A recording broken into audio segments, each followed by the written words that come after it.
Let's cook some Sunday dinner as a Jamaican living in Canada. And by the way, Jamaicans, Caribbean girlies, do you cook rice and peas every Sunday? As for me and my house, that is a big no.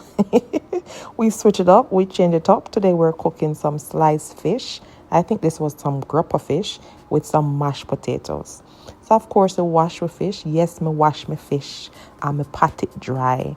And while that season up with my salt and pepper and thing, me I cut up my potatoes them to boil that.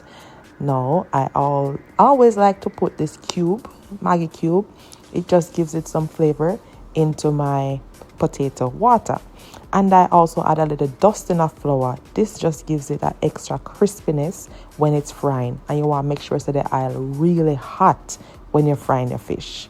And tell me your thoughts. Do you like sliced fish or do you prefer your whole snapper fish?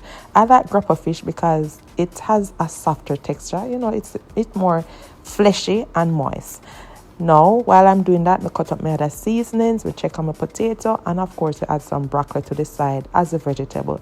You want fast, you see my bread pudding right there, so yeah, that's a dessert. They done make that already from the night before. Because my family believes that we always have some sweets into that container, into that dessert dish or whatever you want to call it. Now the fish them nice, fried, dry and crisp. I'm going to remove it, take out most of that oil, and I'm going to stir fry my seasonings. You know, the onion, the thyme, the garlic, the scallion, little ketchup, and my other seasonings. Add some vinegar and a tupsa sugar, you know, to give it that nice flavor, and not to mention the pimento. You can't cook fish without pimento. I'm a Caribbean, I'm a Jamaican. Now you're gonna strain off your potato, and while that's straining off and you're ready to mash it up, now you're gonna add the fish to the sauce once it's thickened and nice. See, because we don't want a long gravy water, if it's nice and thick. Then to my mashed potato, while I'm preparing to mash my potato, I usually add cream cheese, sour cream, a little drop of milk, usually almond milk, and some butter.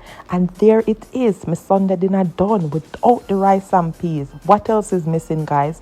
And I think I might have some carrot and beetroot juice left back in the fridge. Let me know if you will be trying this. What are your thoughts on this delicious Sunday dinner food? All right, let me know in the comments. Bye.